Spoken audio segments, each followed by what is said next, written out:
கர்த்தருடைய நாமம் பரிசுத்தப்படுவதாக. இந்த காலை ஒரு சிறிய தியானத்தை நாம் பார்ப்போம். சங்கீதம் 18வது சங்கீதம் 18வது வசனம். சங்கீதம் 18:18. என் ஆபத்து நாளில் எனக்கு எதிரிட்டு வந்தார்கள், கர்த்தரோ எனக்கு ஆதரவாக இருந்தார். சங்கீதக்காரர் தாவீது ஒவ்வொரு சமயத்திலும் அந்த சங்கீதங்களை எழுதும் பொழுது, தேவன் எவ்விதமாக அந்த ஆபத்து காலத்திலிருந்து தன்னை காப்பாற்றினார் என்பதை வெளிப்படுத்துகிறது. இந்த சங்கீதங்கள் அதிக இடங்களிலே வெளிப்படுத்துகிறது. இதில சொல்லுகிறார், என் ஆபத்து நாளில் எனக்கு எதிரிட்டு வந்தார்கள். நமக்கும் அநேக ஆபத்து நாட்கள் எதிரிட்டு வருவார்கள், துன்மார்க்கர்கள் வருவார்கள். ஆனாலும் கர்த்தரோ எனக்கு ஆதரவாய் இருந்தார். எதற்காக எதற்காக என்று சொல்லும் பொழுது, அதனுடைய கன்டினியூஷன்ஸ் வசனம், அதாவது தொடர்ந்து சொல்லுகிற வசனம் சொல்லுகிறது, தேவனுக்கு பிரியமானவராய் இருந்தார்.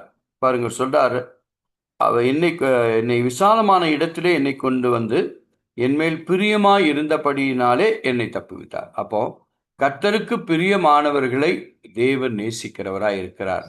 அப்ப கர்த்தருக்கு பயந்தவர்கள் பிரியமானவர்கள் யார் என்று வேதத்தின் அடிப்படையில் பார்க்கும் பொழுது, தேவனுடைய வார்த்தைக்கு கீழ்ப்படிந்து தேவனுடைய சத்தியத்தின்படி தேவனுடைய வழியிலே நடக்கிறவர்கள் தான் கர்த்தருக்கு பிரியமானவர்கள்.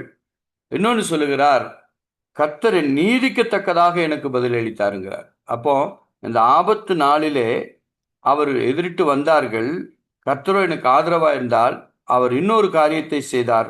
கர்த்தருக்கு முன்பாக அவர் நீதி உள்ளவராய் காணப்பட்டார் என்று வேதத்தின் அடிப்படையிலே நாம் பார்க்கிறோம்.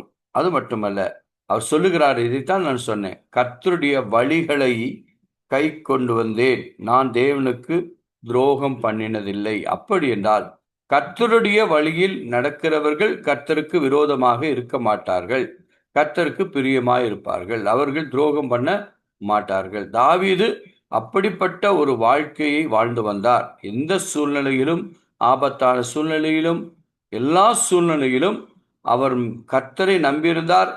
கர்த்தருக்கென்று நீதிமானாய் கர்த்தருடைய பாதத்திலே அவருக்கு பிரியமானவராய் காணப்பட்டார் என்று வேதம் தெளிவாக சொல்லுகிறது. ஆகினால் அவர் சொல்லுகிறார் கடைசியாக, என் நியாயங்களை எல்லாம் எனக்கு முன்பாக நிறுத்தினேன், அவருடைய பிரமாணங்களை நான் தள்ளி போடவில்லை. பாருங்க, நான் நியாயங்களை எல்லாம், அவர் செய்த நியாயங்களை எல்லாம் தேவனிடத்தில் அவர் தெரியப்படுத்தினாரா. நியாயங்கள் அவருக்கு தெரியும், அவர் நியாயமா இருக்கிறார் தாவீது என்று. இருந்தாலும் அதை தெரியப்படுத்துகிறார், முன்பாக நிறுத்துகிறார். மற்றொன்று சொல்லுகிறார், அவருடைய பிரமாணங்களை நான் தள்ளி போடவில்லை. நாம் இந்த நாட்களிலே நாம் தெரிந்து கொள்ள வேண்டியது ஒன்று, நாம் கர்த்தருக்கு பிரியமானவர்களாய் இருக்க வேண்டும். அதற்கு நாம் என்ன செய்ய வேண்டும்? அவரின் நீதிக்கு, நாம் கர்த்தருடைய நீதியிலே நாம் நிலைத்திருக்க வேண்டும், உண்மையுள்ளவர்களாய் இருக்க வேண்டும், தேவனுடைய வார்த்தைக்கு கீழ்ப்படியவர்களாய் இருக்க வேண்டும், அவருடைய கட்டளைகளுக்கும் பிரமாணங்களையும் கை கொண்டு நடக்கிறவர்களாய் இருக்க வேண்டும். இவர்களுக்கு தான் அவர் சொல்லுகிறார், கர்த்தரோ எனக்கு ஆதரவாய் இருந்தார். அப்போ கர்த்தருடைய ஆதரவு நமக்கு கிடைக்க வேண்டும் என்று சொன்னால், நாம் முதலாவதாக கர்த்தருக்கு பிரியமுள்ளவர்களாய் இருக்க வேண்டும், அவருடைய நீதியை நிறைவேற்றுவர்களாக இருக்க வேண்டும். மற்றொன்று, அவருடைய எந்த விஷயத்திலும் கர்த்தருக்கு பிரியமில்லாத காரியங்களை செய்யும் பொழுது அது துரோகம். அதுதான் சொல்லுகிறார். பாருங்க, நான் என் தேவனுக்கு துரோகம் பண்ணினதில்லை அப்படிங்கிறார். அந்த அறிக்கை செய்கிறார் பாருங்க தாவீது. இந்த அறிக்கையை தான் நாமும் செய்ய வேண்டும். என் அன்பு தேவனுடைய பிள்ளைகளே, இந்த நாளிலே நாம் ஒப்புக் கொடுக்க போகிறோம். ஆண்டவரே, உமக்கு பிரியமானவர்களாய் நாங்கள் நடக்க வேண்டும், உம்முடைய நீதி நியாயங்களை நிறைவேற்றுவர்களாய் நாங்கள் இருக்க வேண்டும். அப்பொழுது எங்களுக்கு, ஆண்டவரே, நீர் எங்களுக்கு ஆதரவாயிருந்தீர், கர்த்தரோ எனக்கு ஆதரவாயிருந்தீர் என்று சொல்லி சங்கீதக்காரர் தாவீது எவ்வளவு அழகாக சொல்லுகிறார்.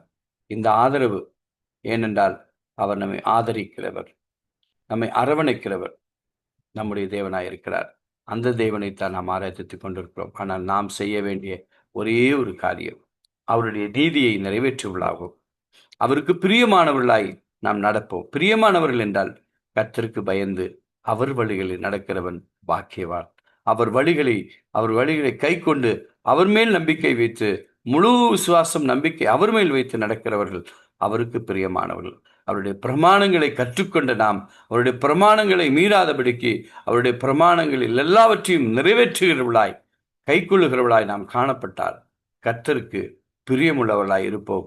கர்த்தர் நமக்கு ஆதரவாயிருப்பார். ஜெபிப்போம்.